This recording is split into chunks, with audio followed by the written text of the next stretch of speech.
깊이 감춰둔 내 죄로 인하여 하나님의 어린 양 속죄의 제물 되어 저주받은 나무에 달리셨네.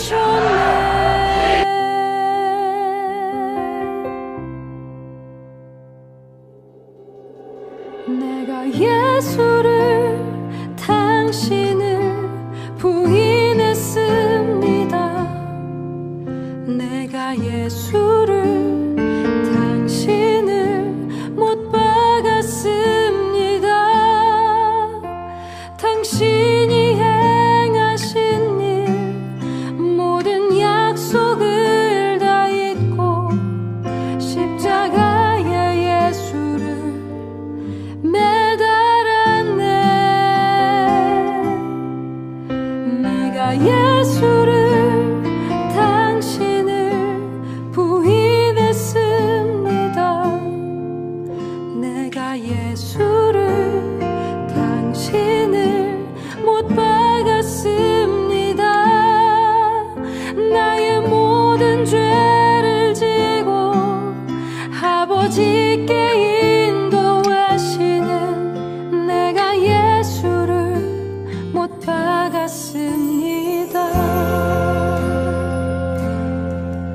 함께 고백합니다. 예수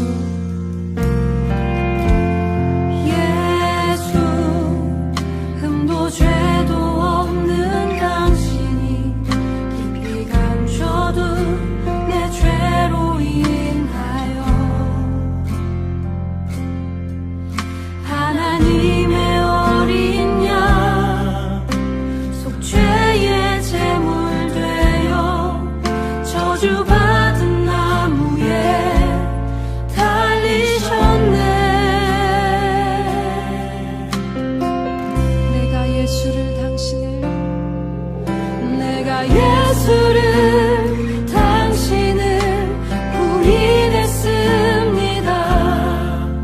내가 예수를 당신을 못 박았습니다.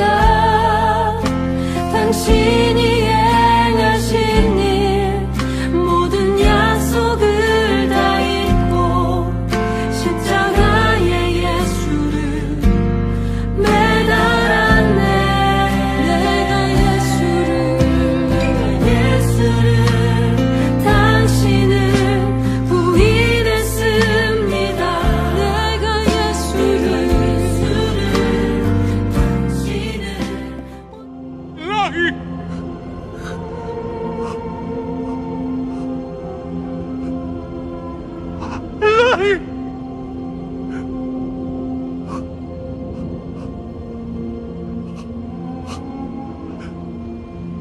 무서웠다니. 당신을 못 박았습니다. 당신이 행하신 일 모든 약속을 다 잊고 십자가에 예수를 매달았네. 내가 예수를 당신을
성도 여러분, 오늘은 예수님 죽음 이틀 전입니다.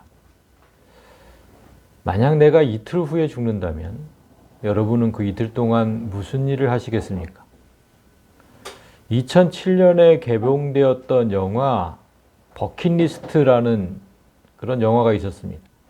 시한부 삶을 선고받았던 두 남자가 죽기 전에 꼭 하고 싶었던 일들을 리스트로 작성을 해서 그 한 가지 한 가지 실현해 나가는 그런 내용을 담고 있는 영화였습니다.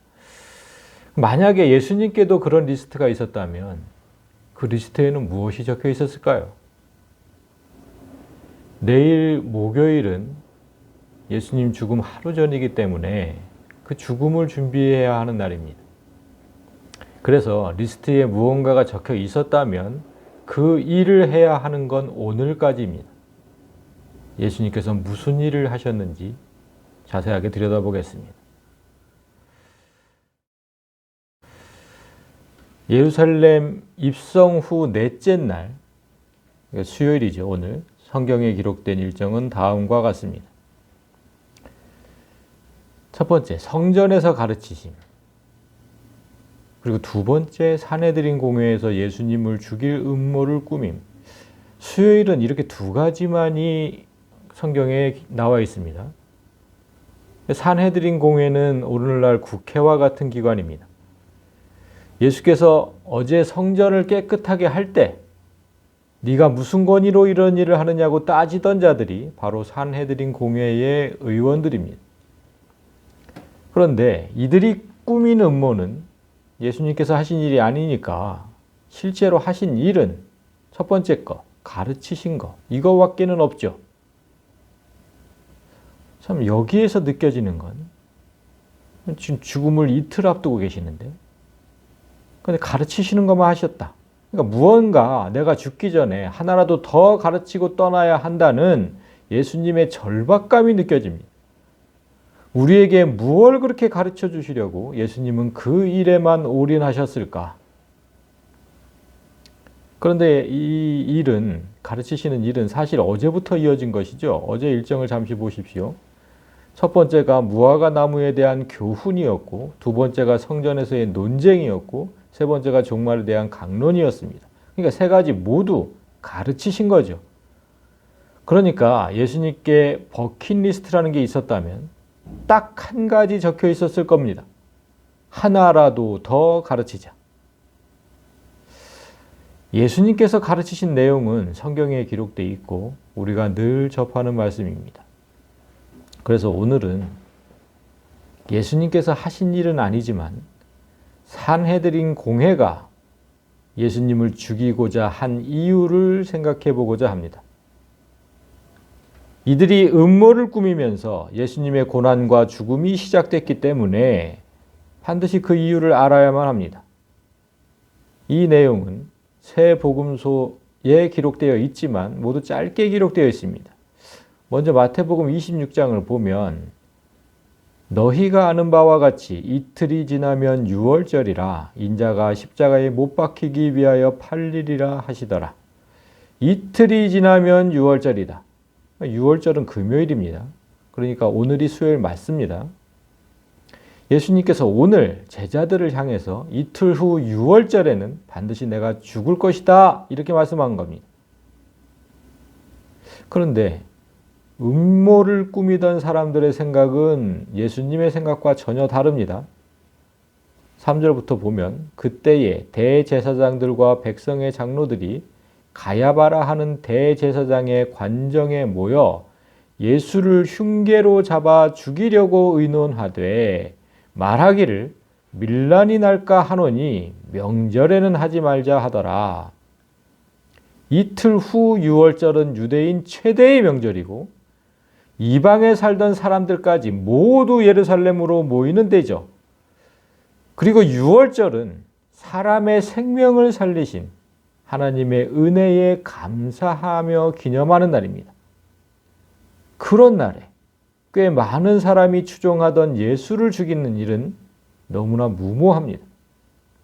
그래서 밀란이 날까 두려워한 이들이 거사를 유월절 뒤로 미루자고 결정하는 장면입니다.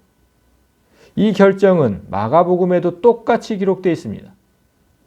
이틀이 지나면 유월절과 무교절이라 대제사장들과 서기관들이 예수를 흉계로 잡아 죽일 방도를 구하며 이르되 밀란이 날까 하노니 명절에는 하지 말자 하더라. 생명을 살리는 유월절의 의미 때문에 유월절에는 사람을 죽이지 말자. 이렇게 결정한 거죠. 그런데 누가만 조금 다르게 기록합니다.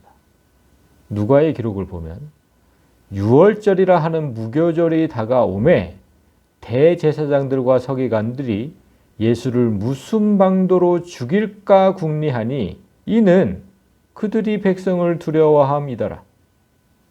그러니까 누가는 지금 예수를 따르는 무리가 저렇게 많은데 예수를 죽일 명분을 잘 찾아야 한다고 이들이 그렇게 의논을 했다는 겁니다. 그러니까 아무리 죽이고 싶어도 죽일 명분이 없다면 어쩔 수 없죠. 더군다나 예수는 사람들의 높은 지지를 받는 상태입니다. 오늘날도 높은 지지율을 가진 정치인을 어설프게 건들면 역풍을 맞듯이 그때도 마찬가지입니다. 그래서 치밀한 음모와 계획이 준비되어야 합니다. 자, 그렇다면 예수께서 유월절에 죽어야 할 이유는 지금 정황상 하나도 없습니다. 음모를 꾸미던 자들이 유월절 명절은 피하자고 결정했다면 그렇게 되는 게 상식적이죠. 그들이 결정하는 거니까. 그리고 아직 예수님에게 어떤 죄도 찾지 못했는데 이틀 만에 사형에 해당하는 죄를 만들고 체포하고 기소하고 재판하는 일이 그 이틀 만에 모두 이루어진다는 건 사실상 불가능합니다. 만약 예수를 죽일 음모가 그동안 이틀 동안에 완성됐다고 해도 명절이 끝난 후에 기소하는 게 당연하죠. 그런데 예수님은 이틀 후 유월절에 돌아가십니다. 아주 이상하지 않습니까? 아주 이상합니다.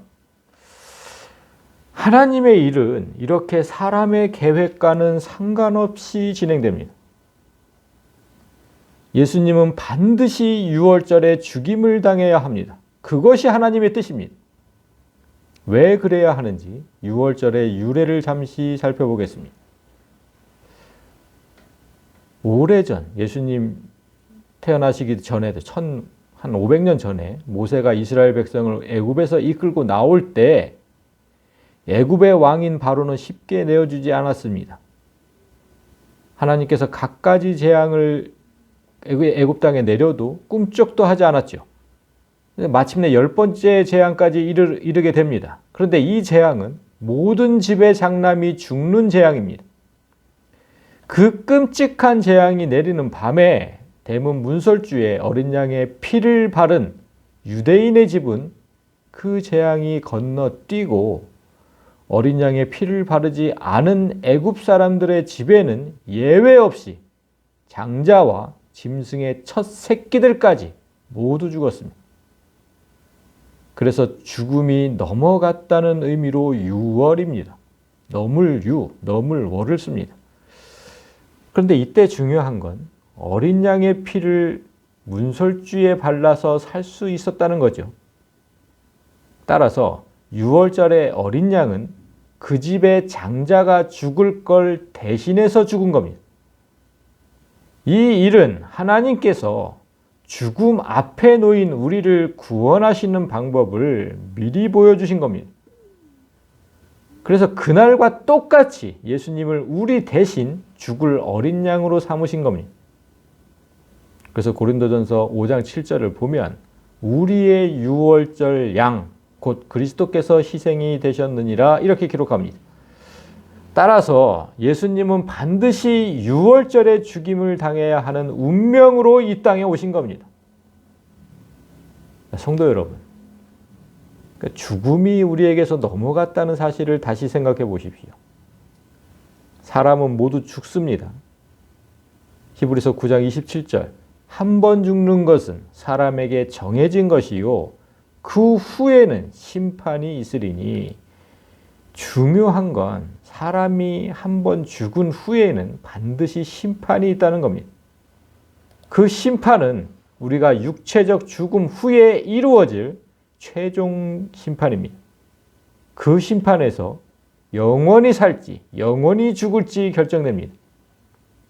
그래서 다음 절을 보면 그리스도께서 많은 사람의 죄를 담당하시려고 단번에 들이신 바 되셨고, 6월절 어린 양으로 제물이 되셔서 들이신 바 되셨고, 또 구원에 이르게 하기 위하여 죄와 상관없이, 우리를 전혀 죄와 상관없이, 그리고 자기를 바라는 자들에게 두 번째 나타나시리라.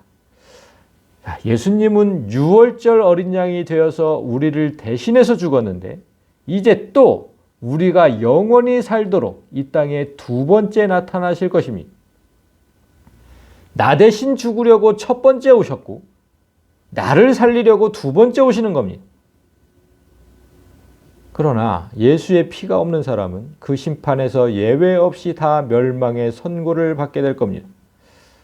하나님의 원수된 세력들은 오늘 본문에서 우리가 보았듯이 자기들의 안위를 위해서, 밀란이 날까 두려워해서, 자기가 다칠까 봐, 그래서 6월절 명절은 피하자고 했지만, 하나님은 사람의 생명을 살리는 그 날에 자신은 죽을 것을 결심하신 겁니다.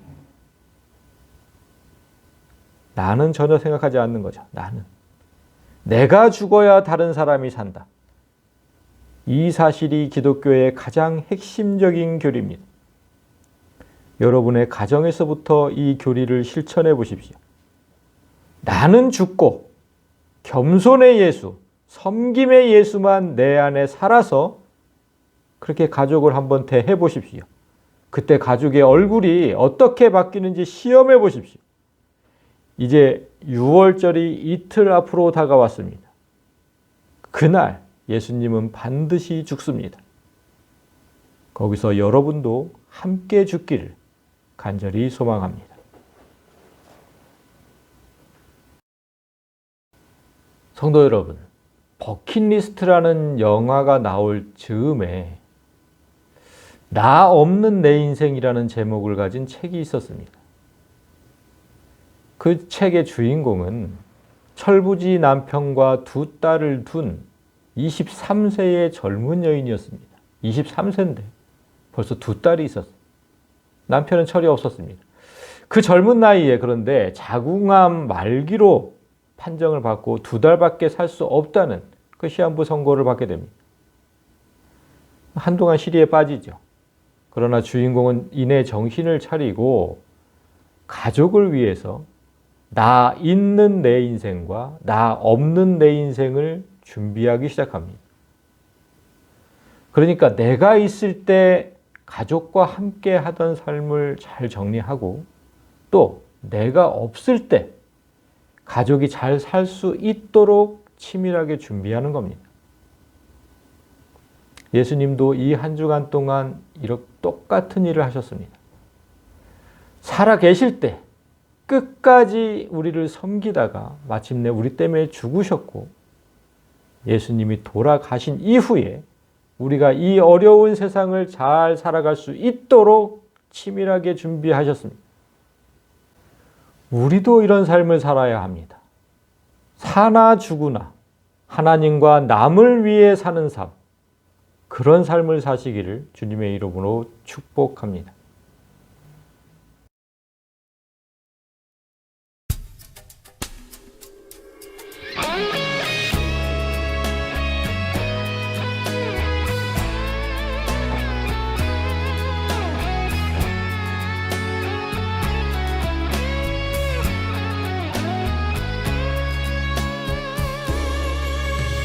주를 위해 살아가는 것 쉽지만은 않아요.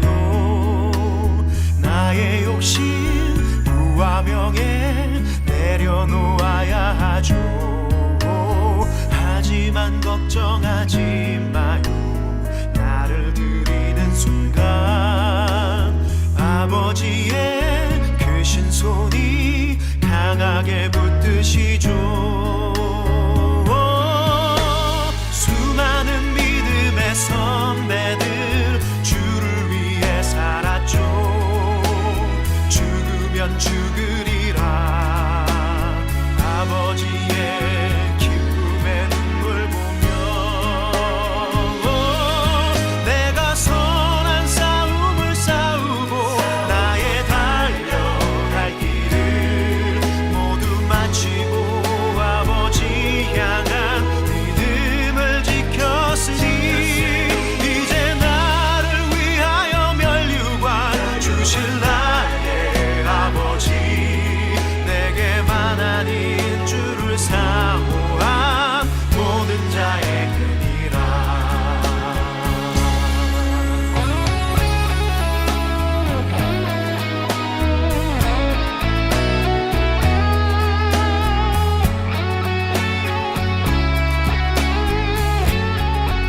눈물 닦아주시는 주님 그 따뜻한 손이 나를 만지죠. 내가 선한 싸움을 싸우고 나의 달려갈 길을 모두 마치고 아버지 향한 믿음을 지켰으니 이제 나를 위하여 면류관 주실 나의 아버지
주